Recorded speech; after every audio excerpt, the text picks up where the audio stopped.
Notts County Talk, we are live, back after what feels like an absolute eternity, doesn't it, George, to be honest? It does, yeah, absolutely does. It has been. It's been 2 weeks. It's been 5 games. 5 games in between, which is mad to say where we were before this. If you go and watch this episode, even though we haven't actually spoken about, the fixtures yet, and go back and watch the episode before Bradford, I can guarantee it'll be very, very, very different. Very different to what we're what we're going to say this evening. Plenty of you already with us. So welcome this evening, Nigel, Ian, Hartley Hare, Phil, David, Richard, Royston, Jane, Ian, so many of you, Mickey, who is a channel member, another Ian, Ken, Lee, Martin, who's channel member, Alex, also a channel member. Thank you very much. We appreciate you as always. Packed out show tonight. As always, we are powered by Better Bytes Computers. Fantastic Notts fan-run business in Mapley and Nottingham. We'll sort you out with refurbished computers or computer repairs. And over Christmas, luckily I didn't have a video over Christmas, but I had an issue with my computer. Messaged Kev, went in to see him and was fixed within sort of 20 minutes, if that. So, we couldn't do our show without him, and just, fantastic company. Couldn't recommend Kev enough. If you're listening back on Spotify, drop a 5-star review. And let's get into it. It's going to be a positive episode. Definitely going to be a positive episode. Lots of questions I've got to pose to you as well, George. Lots I've been thinking about over the last couple of weeks that I'm interested in asking you, and I've got my own opinions. Okay. But yeah. Poll question is one that we ask every couple of months, maybe. And we thought now would be a good time to ask it again. Have you got it up in front of you, George? I have, yeah. So where will Notts finish this season? The options are top, automatics, playoffs, or outside the playoffs. Okay. Interesting. I remember at the start of the season when we did it, was very, very optimistic. Mm-hmm. Then it dipped a little bit. I've got my vote in there already. Have you got yours in? I have. Your vote in? You have? Yeah. We'll reveal ours a bit later, but it'll be a talking point to get into. As always, we have a player anagram tonight. Former player anagram is Alchemy Oldie, and we've already got a winner, Michael Doyle. It is that halfway line goal. Every time I think of Michael Doyle, I think halfway line goal and going in goal against Dagenham and Redbridge in freezing conditions. Freezing conditions. In the snow, in fact, I think it was that he went in goal. Maybe I'm dreaming that. Was it Dagenham? Yeah, I think it was Dagenham. No, he scored the goal against Dagenham. Maybe he did both against Dagenham. So imagine. I'm not sure. Talking of very, very cold weather, gut feeling on Grimsby being on at the weekend. Why?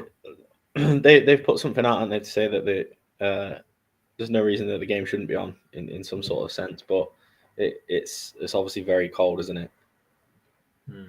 Very cold. I mean, they said they've got the pictures. They've got the frost covers on. Apparently, work up to -4. Those type of frost covers. It's not actually as cold in Grimsby as Nottingham. Nottingham going to be -6 tonight. It's not going to be that in Grimsby. I think it gets to -2, -3. Only thing that could kill us off is 12:30 kickoff. Yeah. Would be a bit of an issue. Hoping not. But, it's a tough place to go, isn't it? And it never ends. It doesn't, I say it never ends well. It does end quite well, quite often. Not quite often, does it? It's a funny one. We got the last minute Ruben goal. We've got 5-5 where we conceded late on. After 5 games in the space of 13 days. Do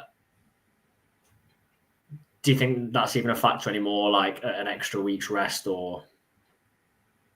Yeah, I think it definitely could be a factor. Definitely. Would you want it on though, don't you? We're in good form. Of course I want it on, yeah. Definitely want it on. Yeah, it's one of those, isn't it? I think it probably done us good to have that week's rest, but playing a game sort of every less than 3 days, isn't it? I think it worked out 3 days. 21st, 26th. Less than 3 days. 29. It's a lot, isn't it, to take? It's a lot to take on. It is. Wayne says both were against the Daggers. Both of Michael Doyle's goal from halfway line and playing in goal against Dagenham. Agreed. And Martin says, Mark Stallard says that Grimsby was the coldest place he ever played at. I can fully imagine that. I can imagine that's pretty cold. If the game is on, and hopefully the game is on, neither of us will be there this week, unfortunately. Can't make it with it being a half-tour kickoff. What we are going to be doing is, if the game is on, we are going to have a watch-along for you.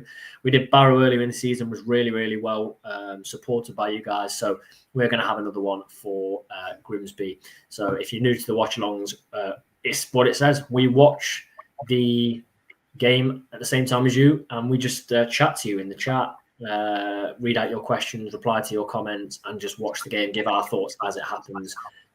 Barrow was a shocker in terms of performance first half, but we got a very late penalty, I think, that was put away.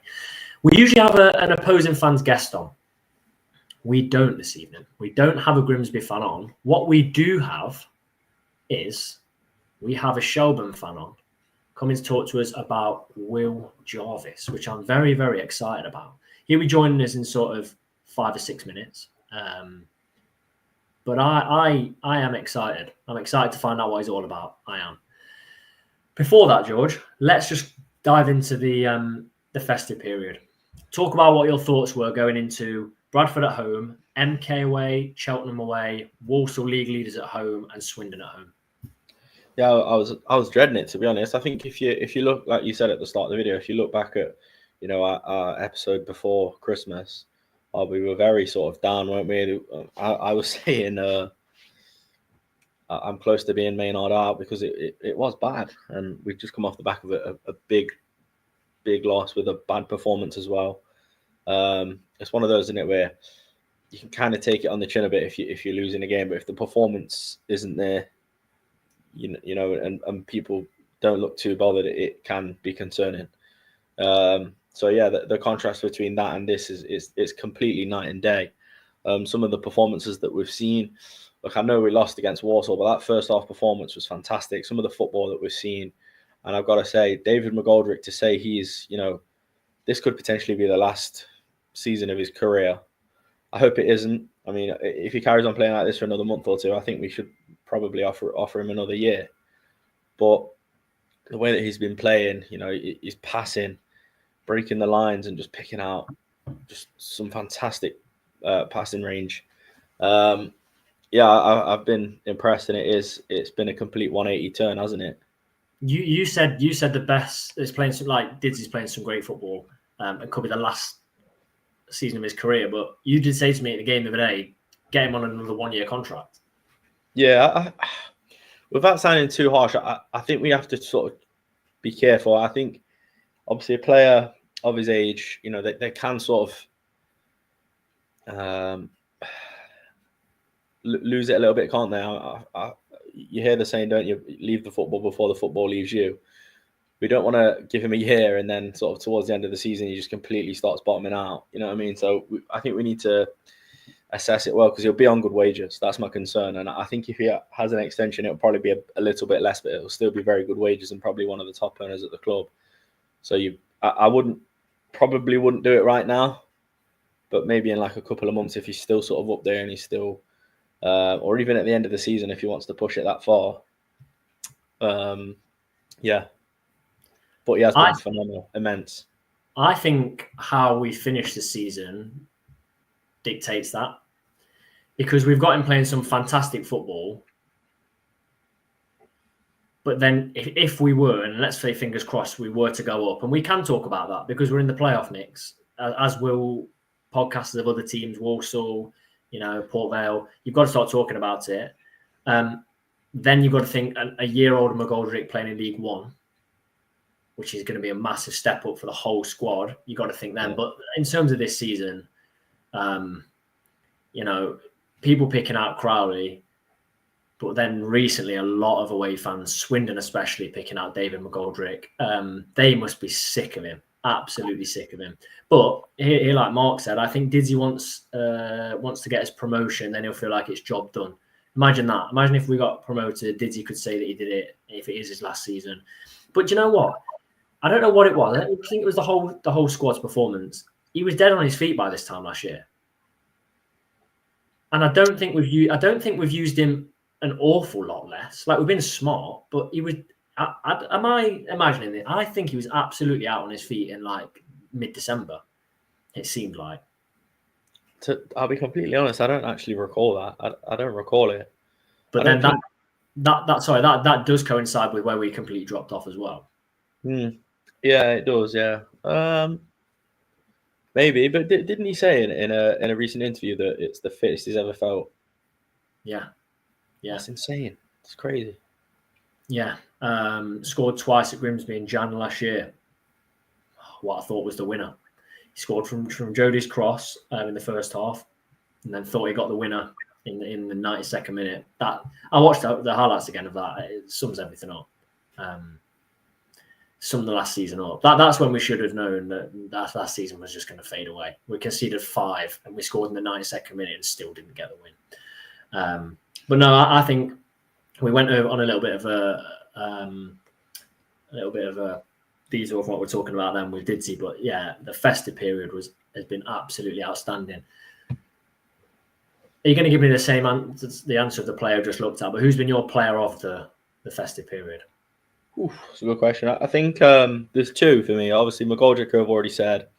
I've sort of covered what I think he's offered. I think passing, his creation and just his sort of presence. He is a big presence, is he, on the pitch? But one that's probably, I wouldn't say gone under the radar, but I don't think he gets enough credit for the level that he has been playing at of recent weeks is Sam Austin. Yeah. To think that we were going into, I was thinking we need to go into January and get maybe 1 or 2 wing backs.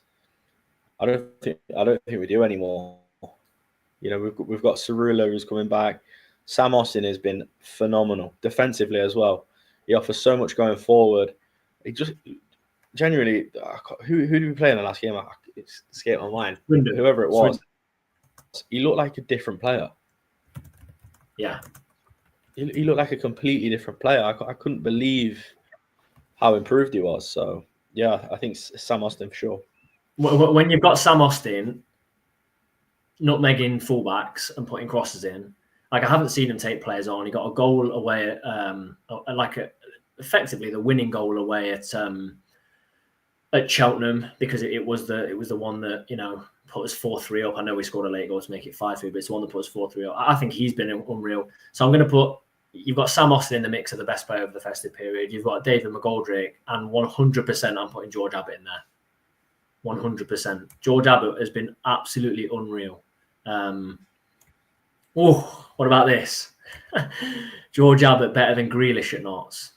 I love George Abbott. I think he's a great player, but I'm not sure he's better than Grealish. It's hard to compare, isn't it? I think they're playing very different roles, and they're being used in very different ways. I think in terms of level, they're probably not far off. Well, really? Yeah, I think George Abbott's got the potential to. Jack Grealish is in League One, though. True.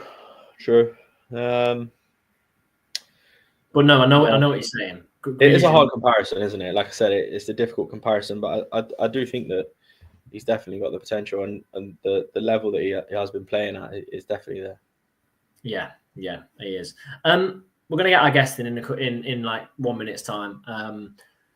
But we've obviously signed Will Jarvis. We're going to chat about Will Jarvis. Going to get Gavin in a second. Shelburne fans talk about Jarvis. But it obviously did come, not at the expense, but it did come hours after we lost Kedwin Scott. So it's a really sad player to see leave, isn't it?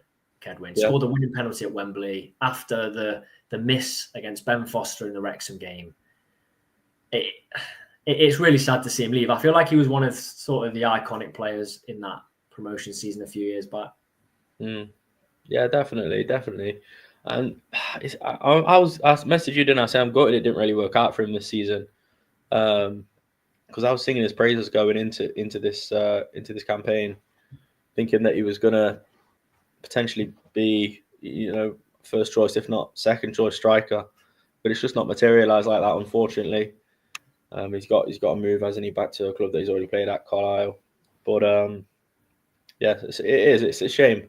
Like I say, one of the best moments that I can remember for a long, long time. Yeah, His penalty in the playoff final. I had you in tears, mate. Had me in tears, yeah, and his reaction as well, like he was to sort of overcome, like you said, the miss at Wrexham. Unbelievable. Yeah, right. We're going to get Gavin. He's going to chat to us about our newest signing, Will Jarvis, 3.5-year deal. I thought it might be a loan, but we'll see what Gav has to say. But hopefully positives. Gav, thank you so much for joining us, mate. Appreciate it. Cheers, lads. Thanks for having me on. I'll be honest, I know nothing about Will Jarvis other than a 2.5-minute clip of his goals and assists and the fact that he was on loan at you guys. Be as honest as you want. What's he like? Geez, well, when the news broke for us that he'd signed for Hughes permanently, that killed our dream completely of him coming back. We actually were looking forward to having him back for this season coming. We actually thought we'd be very, very close to getting him. There was like chat for a while that he would sign. So when that news broke that Notts County signed him for the 3.5-year deal, that killed everyone. So I'd say I was close to tears of seeing him go, I have to say. He had a great spell with us. Came in July 23, just after Akon, the whole owner bought Shells, and they gave us Harry Fisk, Harry Wood, and Will Jarvis. Took him a couple of games to get into the rhythm of the league and how it played, but once he got going, he was like instrumental to that squad. Like so much so that when the news broke that he'd signed for Hughes and we were all devastated, the Shells fan, the amount of people who reached out to me, like who were opposition fans like Bose and Pats and so on, they were laughing. They were delighted because of a big player within the league who was very, very instrumental to Shells, who just became a really, really good player for the squad, was gone out of nowhere. So now like Shells have recruited for the left wing and we're kind of covered in that area now, but there was still hope that he would come in. Like a very direct player. He's got a good frame on him. He's this weird thing in that he doesn't look like he's fast, but when he picks up the ball and he glides across the pitch, it's weird. And he just beats players. Like he'll hug the byline, come deep to get a pass, but he just seems to negotiate his way around defenders very, very easily. He was always a trouble playing against teams. It was great to have him on. You always knew that if he got the ball and he pushed the full back down, he most likely would create a chance, as well as being, fairly proficient at cutting in and getting shot off. But he was a really, really good addition to our squad, and one we're devastated not to have. They say that thing of don't fall in love with a lone player. But we're doing that. We're doing that with George Albert from Spurs. They just come in and they just seem to get it. Like he had a great rapport with the fan base. Getting a chant and everything in the stands was something that he loved. And I know when he left us, when Hull recalled him there, just near the midpoint of the season for us, I think we had a home game against Derry, drew 0-0, and he was recalled like the next day or whatever it was. I think it was like a couple of days later. It was kind of a shock for all of us, and he did a little interview to say that he was devastated to go, and he just didn't seem like he wanted to go. So that gave us all a hope that he would be back. But I think with the level of football he's coming into with Notts inside that league, I think he'd be a great addition to that squad. If he fits in, like he'll probably take him a game or two to get into it. I know he'll put everything into it. I think he'd be a really good addition to that squad. It's good to hear. We're a very possession heavy squad. We do like to attack, not as much as we did a few years ago. But I mean, we used to concede so many, so I'm not that bothered. But no, it's good. One thing I have noted from Hull fans, and there was a few comments of this, a lot of comments saying they wish they could have kept him. They had high hopes for him, played 6 championship games, albeit some off the bench. I don't know if you saw any of this or it's just, Hull fans as he's left, said didn't have much work rate. Well, see, that for us, when he was here, like he probably could ghost for 10 or 15 minutes. But when he got on the ball and he got in the rhythm, like he could probably be quiet for 10 or 15 minutes. And all of a sudden, he's beaten the fullback, he's passed it across the box, you've scored a goal, or he he makes the defense work once he gets onto the ball. There have been games where he's a little bit quiet. I mean, that's natural. But I think when everyone got an idea of how he played, he got doubled up on a lot. A lot of off the ball tackles went in heavy on him as well. So that kind of would quieten him down for a minute or two. But and there was even his teammates said he's not the best trainer, but he would arrive on match day and he'd perform. So during the week, he'd probably be a moaner in training and wouldn't put a lot of effort in. But he's one of those that kind of has that bit of skill level that he could come in and give you a performance on a Friday night. Friday night for us here is game night, so he'd come in and he'd give a good show. And excited. I know someone's just put in our live chat here as well. And it was something that we was going to ask what your opinions are on Damien Duff. Well, I think he surprised everyone, really. Ian Morris was the manager before Duff, and he had a fairly okay spell. Like, he brought Shells up and he went back down, and then the club decided to just go a different direction. And Damien Duff came in, and if anything, because of his character and who he is, the league, beyond Shells fans, the league were ready for him to fail. Everyone was just ready. Duff will be gone in a couple of months. He's got an ego. He won't be able to be cut out for this league. But he's shut everyone up. He's proven everyone wrong. Him and Joey O'Brien, the assistant manager, they've done a really, really good job at nurturing that squad. He's taken a squad of what everyone would probably say is misfits, all these players that teams didn't want, and he's made them into now winners. Like, he's made a really, really good squad. I think he deserves the credit he gets for the effort he puts in.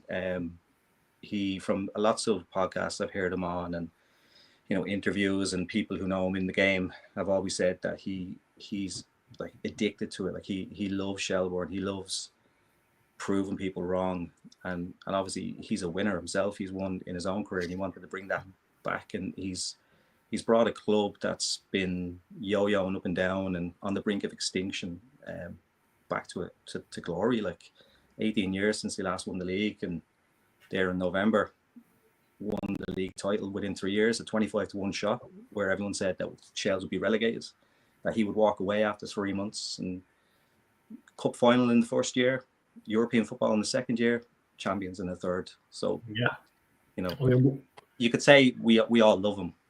He is brilliant.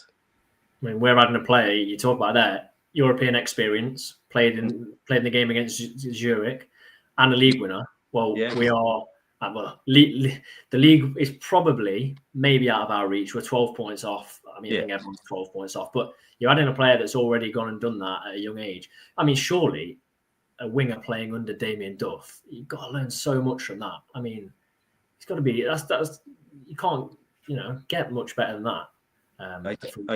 I'd say he managed them probably quite well. As I said, even his teammates in funny little interviews have said that he's not the best trainer, that he will come in on match day and give you a performance. I'd say Damien nurtured that, allowed him to kind of probably coast through training, obviously not take the piss, but I mean, he'd perform on Friday. He would allow him to do that because he would encourage him to be, very direct. He'd call for a ball. He's not shy at getting involved, especially when defenders are trying to, make him like cower away in a match. They hit him hard early on. He'd never cower away from that. He would go straight back at them, pick the ball up again, and try it again. He has this, and as I said, he has this weird run. It just looks like he isn't very fast, but he glide across the pitch.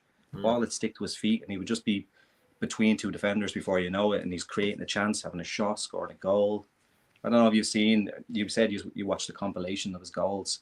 There's two that he scored against St. Pat's away, the April of last season just gone. He just caresses them into the bottom corner. Just looks like it kind of made it look like the keeper just stood still, but he just hit it so direct, just very gentle, knew what he was doing, passing to the bottom corner. You just have a good player in your hands. I think give him a little bit of time, obviously, to get used to that squad, to what the demands are in that league. But I think his skill level and how he can probably produce a bit more and grow as a player, that league, that club, I think would suit him quite well. He'll probably grow within, obviously, you got 6 months left of this season. Maybe by pre-season and the start of next season, he'll hopefully, because we all love him, is that he'd be an instrumental player to the squad, someone who's going to perform and give you a good output. Hopefully, League One player. Hopefully. Final thing then, Gav. I think it's more it's more naivety from our perspective. We've started to sign a few players. Well, we've signed a few players from overseas. Signed Ruben Rodriguez, who now plays for Oxford. Didn't know anything about him or the club or the league he played for. Signed Alassane Jatta from Denmark. Didn't know much about him or the league. So in terms of the Irish league, then, what standard would you say obviously is European football there? Because I think that's one of the questions from Notts fans, not just for signing Jarvis that's played for you for the season, but also when we sign these players from abroad, we just don't know what level they come in at. I've heard a few people say that some close to League 2, League 1 level, maybe. Yeah, no, I think that's a fair assessment. I think any League of Ireland fan probably needs to be honest with themselves. Even though we love the league and we champion it, and the growth has been massive over the last 4 or 5 years, which is brilliant to see. But I think everyone kind of understands that the level is probably around that League 1, League 2. I mean, like Shamrock Rovers, who are, historically like a very successful club within the country, they probably would put it up against a lot of teams in League 1, League 2, probably no problem. They recruit well, they've got good experience, they've got great coaches. The rest of the league, I mean, they only became full-time. Fully, every league now, the 10 teams that in the Premier Division, they're now all only this season a full-time team. So the last couple of years they've been part-time. So lads have been working 9 to 5 and going playing football on the Friday.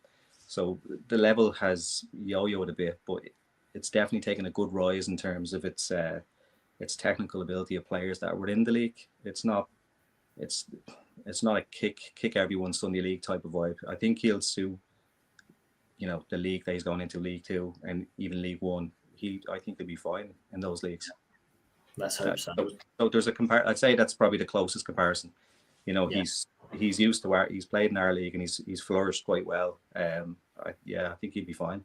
Yeah, let's hope. We might even see him Saturday if our game is not off. We'll let you go, Gav. Really, really appreciate you joining us. When does the league season start again for you? Shelbourne kick off the season on the 7th of February, the President's Cup, so it's kind of like the Charity Shield. Yeah. And then the league officially kicks off on Valentine's night, the Friday. So everyone is making excuses to make sure we're not in the house on Friday night. Well, best of luck for the season, and obviously keep an eye on Jarvis, and hopefully he does well for us. But really appreciate you coming on, Gav. Cheers. Good luck the rest of the season, lads. Cheers, Gav. Thank you very much.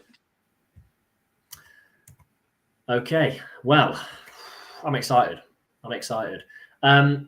Someone did mention something in the chat there about work rate. Out wide, you have to work for Notts. You have to.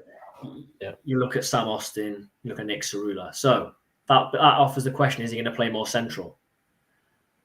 And then someone's also asked the question, it sounds like a Dan Crowley replacement. Well, here's what I'm thinking. We replaced Macca in January before Macca left. Are we doing the same? Before Dan Crowley's left. I also think if we go up, Dan Crowley stays. So I don't know if that's the case. What do you think? I don't know. It's difficult to say, isn't it? I think with Langstaff, we sort of knew that we'd get a season out of him, didn't we? With Crowley, I mean, we're sort of not in the know, really, are we? If he's coming or going, but there is a lot of murmurs about saying that he is looking like leaving in January. But until the end of January, we don't really know if that's true, do we? So it could be a replacement, and Crowley's going to leave in the next week or two, or it could just be one of the, like you said, like a Jatta type thing. Where what's your gut feeling? Will he be a Notts player when the January transfer window shuts? Gut feeling. My gut feeling is yes, but there's definitely a cloud of doubt over that. You know what I mean? Yeah, I think he stays because the offer has to be exceptional. Look where we are. And I've seen people moaning about Crowley in recent weeks, holds on to the ball too long. We said in the last video, he's going to have a great game. But let's be honest, he's a great, great, great player for this level. Absolutely class. When he turns it on, he is absolutely unbelievable. Unplayable, as some teams have already said against that we've played. Completely unplayable. Especially at Meadow Lane. He seems to be even better at Meadow Lane. I think we're a much weaker team without him, in my opinion. Definitely a much weaker squad. Jarvis could come in and come in flying. Look, he's He's been playing under 21 games. Maynard said he's played 6 in the Championship. He's come off the back of a title-winning season in Shelburne in Ireland. I just think having him and Crowley is much better than having no Dan Crowley. Dale says it's not worth selling Crowley. We'd only get peanuts for him. It helps us promote it. It's worth around $1 million. It's worth way more for him to stay. What offer would you say is acceptable for a player that's got out of contract anyway? It entirely depends on the player, doesn't it? If Crowley wants to go, pardon? I mean Crowley. Well, yeah, that's what I mean, though. I mean, it depends on his reaction to that, doesn't it? If he wants to leave and he's saying, "Oh, look, I want to leave," and I do feel as if Notts will probably, like first and foremost, they have to protect Notts as a business, don't they? So yeah, it does make sense to get the most out of a deal, and we don't want to undersell ourselves. But at the same time, if Dan Crowley wants to leave and then his morale drops, we're not going to get the same output from him. So it's not we're not in a position to demand silly money in the position we're in, because he only has half a season left on his contract, doesn't he? Yeah. So I don't think it'd be a lot. I don't think you'd even get honestly, I don't think you'd even get 200,000. No way. I don't think you'd get 150. No, I don't either. I think you'd probably be lucky to get 100k. Yeah. I mean, I'd price him higher. He's worth more than that, but not with 6 months left. No one's going to be paying sort of 200,000 for a player with 6 months left on their contract. Exactly. Yeah. It's just not realistic. Ian said, "Who do we drop for Jarvis?" Sadly, it will be Sam. I'm going to tell you now. Sam is right now undroppable. Is undroppable. If Jody's match fit for Saturday, completely match fit, which he's not because he's building his minutes up. Let's say he was completely match fit. You still don't drop Sam. That would be poor management, in my opinion. Unless he's got a knock or something like that. You've got a player in the form of, which says in the form of his Notts career. I would. Sam. I'd say he's playing his best football for Notts. You can't drop him. No way. So, and I don't think Jarvis does play on the wing based on what I've heard and what I've read. You have to, if you look at Sam's work rate, he probably covers more ground than anyone on the pitch. If that's not Jarvis's game, then don't play Jarvis there. Play him more central. But it opens up a few dilemmas, doesn't it? It does, but I think if you've got the quality there, it's good problems to have, isn't it? Oh yeah, agreed. I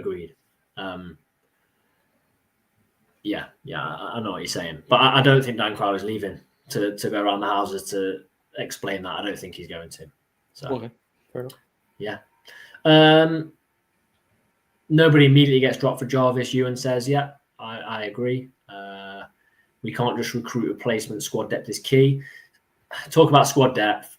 We then look at injuries, don't we? Ness and Robbo. I don't really understand the Robbo one, other than he was out for ages, was on the bench and stood up ready to come on against Walsall, and then sat back down and has not been seen since. Gutted for him.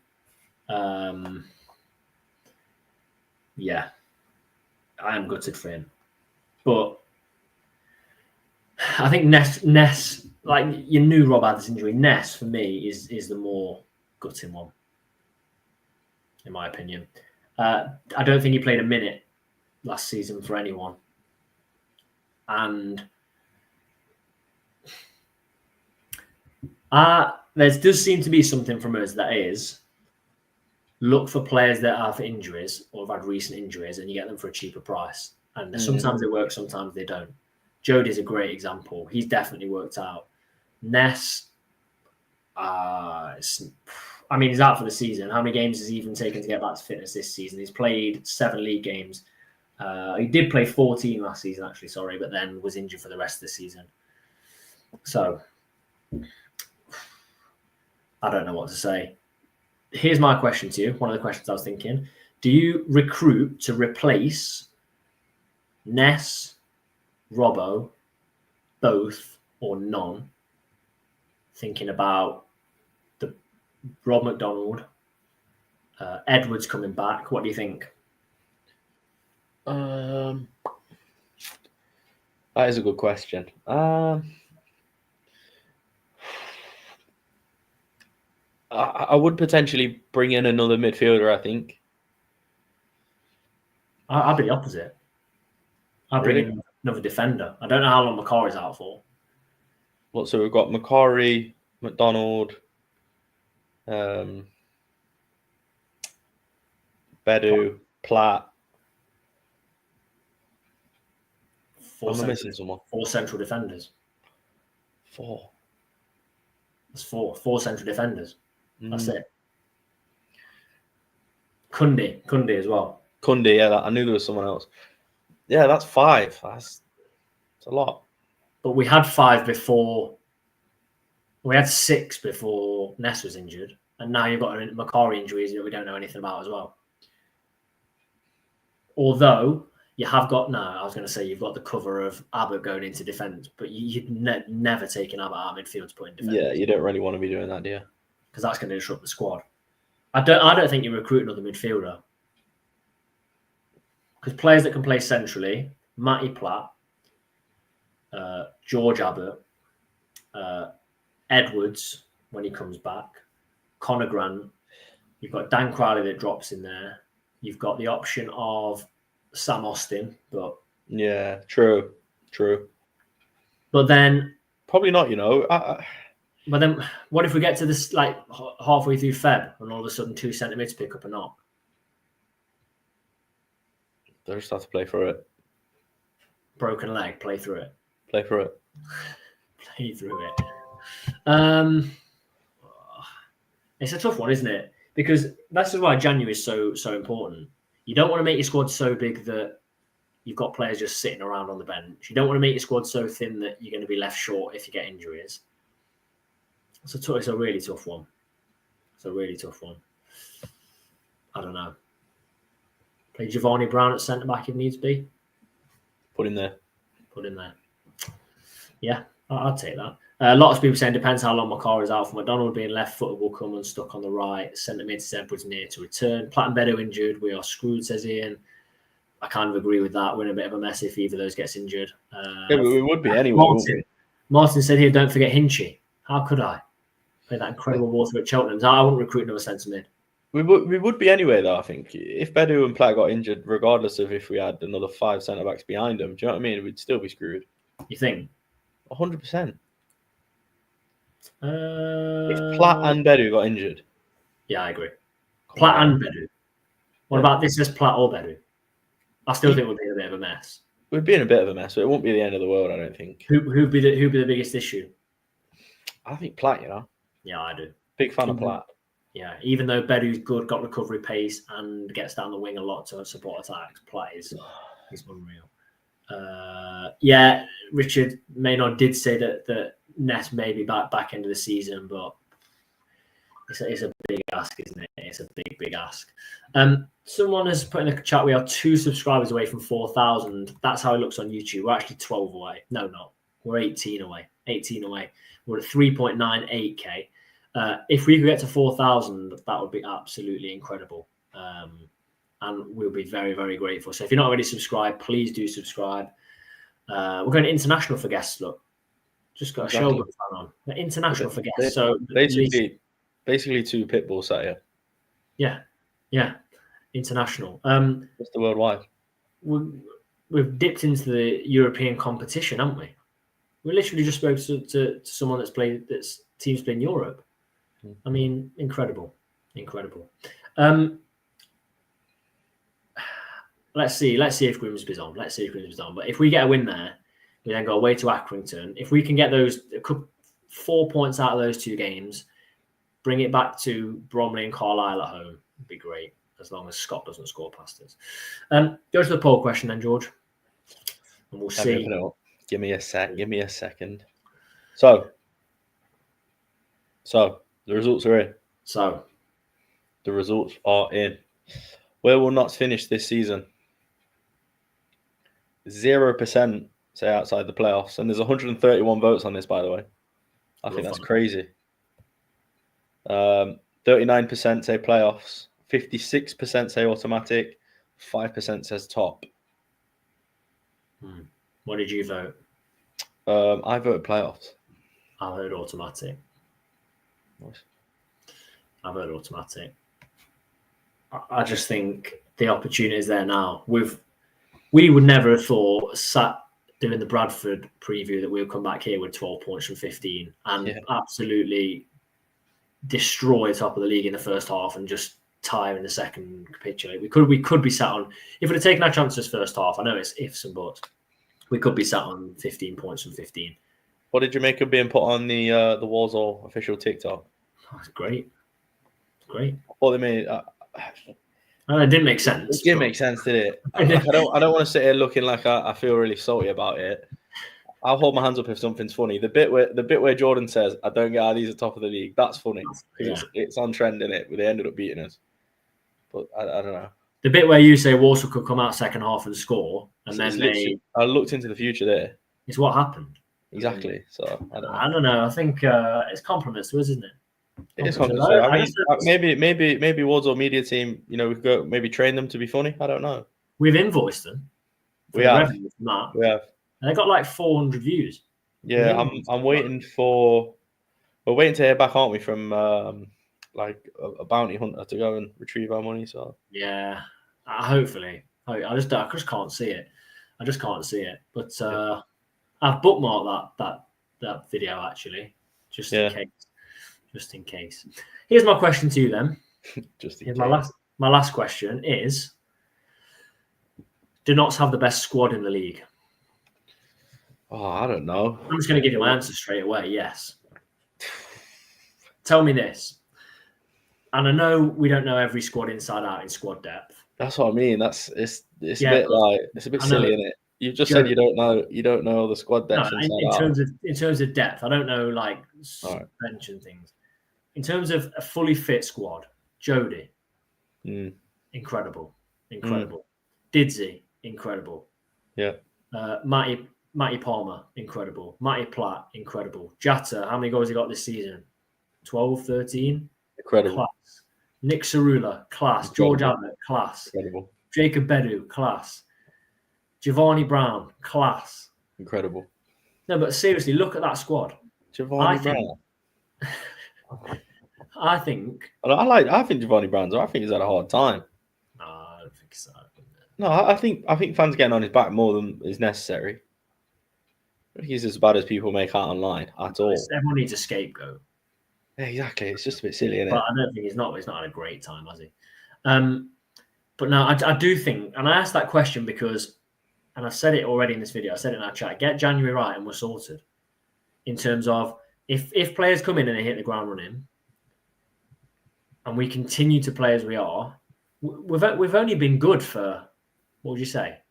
Actually, like really good for what, 30% of the season, 33, maybe a third of the season. Yeah, it's one of them for me. It's been hard to find us that convincing. Do you know what I mean? I've been very convinced in the last 5 games, apart from the second half against Walsall. Yeah. It's just we've won. There's always that seed of doubt of the inconsistency, though, isn't there, for me? Yeah, that's why these 2 games are quite important. But I mean, we absolutely blew Bradford away in 3 minutes. We went and controlled MK Dons away at their place. We went and last year, that Cheltenham game, we lose 5-3. We don't win 5-3. Walsall take it away. Swindon, we breezed pretty much. They had a few chances. We've won every single way you can in the last 4 of the last 5 games. Yeah. So I really, really do think we have a fantastic squad. When I say I think we've got the best squad in the league, doesn't mean I think we're the best team in the league, because over the course of the season, it's hard. You could have Premier League players, but if they don't, that's the best squad. But if they don't gel together, they're not the best team. Do you know what I mean? So I do think get January right, see who's still in the building, i.e. Dan Crowley after that window. But my doubt lays in the final 4 or 5 games. Are we ruthless? Will we? Because I see Notts currently as 1-0 up against someone like Harrogate towards the end of the season. And you just know some teams would put Harrogate in that situation 2 or 3 goals outside. Yeah. I don't feel like Notts will do that. We didn't put Walsall outside. I know what happened. So, I do think we've got a best squad. Don't think we're the best team as the league shows. But we'll see. We'll see.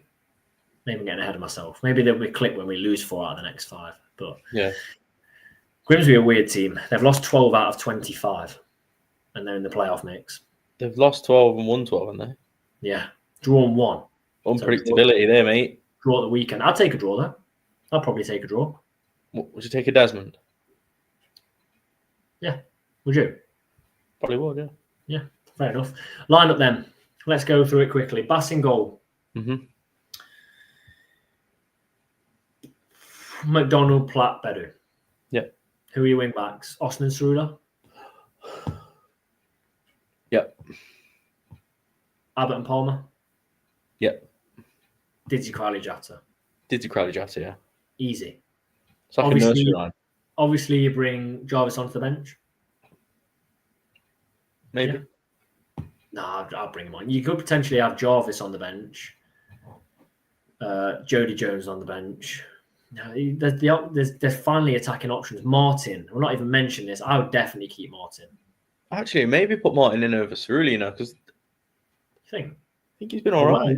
Away at Grimsby. I feel like he's a bit attacking. Okay. But I don't know. It's a good one. And I think these are the games, like your Swindon at home is what you expected us to win, didn't you? These are the games where bread and butter, isn't it? Yeah, it is. It is as they say, your bread and butter. But you're away to Grimsby, freezing temperatures. Always good game at their place. Are you going to come out with a win and show that you want to get? Do you know what Grimsby away is like? And agree with me or disagree with me. It's like beans from a chippy. I disagree. Just not sure. Like, who gets beans from a chippy? I've never had them, but I can see why people would get them. Okay. Not with fish though. Why not? No. Like if